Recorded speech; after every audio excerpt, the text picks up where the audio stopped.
बिस्मिल्लाहिर्रहमानिर्रहीम। अस्सलामुअलैकुम मोअज़्ज़िज़ सामीन, आपके फेवरेट चैनल नेम सेंटर से मैं हूँ उम्मे ताहा। आज मैं हीरा नाम का मतलब और उसकी कुछ बुनियादी मालूमात लेकर आपकी खिदमत में हाजिर हुई हूँ। तो चलिए बढ़ते हैं अपने आज के टॉपिक हीरा नाम के मतलब और उसकी दीगर तफसीलात की जानिब। हीरा की बुनियादी मालूमात हमें अरबी ज़बान से मिलती हैं। जिनसी तौर पर यह नाम लड़कियों के लिए इस्तेमाल किया जाता है। मज़हबन ये एक मुस्लिम नेम है। इसके खुशकिस्मती के अदाद में 2, 5, 7 और 8 के अदद शामिल हैं। इनके लिए बेहतरीन खुशकिस्मती का वक्त दोपहर 1 से 3 बजे तक 2 घंटे है।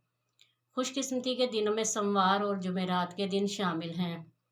अगर बात की जाए इनकी ज़िंदगी में पाई जाने वाली खसूसियात की, तो ये गहरी दोस्ती रखने की ख्वाहिशमंद हैं और ये चाहती हैं कि इस बात का इनको बार बार यकीन दिलाया जाए। खुशकिस्मती के धातों में चांदी शामिल है। खुशकिस्मती के रंगों में सफ़ेद, गुलाबी और हल्का सब्ज़ रंग शामिल हैं। खुशकिस्मती के पत्थरों में मोती और रूबी पत्थर शामिल हैं। तो चलिए बढ़ते हैं अपने आज के टॉपिक हीरा नाम के मतलब की जानिब। ये एक मुक़द्दस पहाड़ी का नाम है जहाँ पर कुरान पाक की इब्तिदाई आयात नाजिल हुई। हीरा का मतलब है मुक़द्दस जगह। उम्मीद है आपको हमारी आज की ये वीडियो बहुत पसंद आई होगी। अपनी पसंदीदगी का इजहार हमारे चैनल नेम सेंटर को लाइक, शेयर और सब्सक्राइब करके ज़रूर कीजिएगा ताकि आपको हमारी आने वाली नई वीडियोस मिल सकें। इजाज़त चाहेंगे, फिर मिलेंगे किसी नए नाम की तफसीलात के साथ। तब तक के लिए अल्लाह हाफिज़।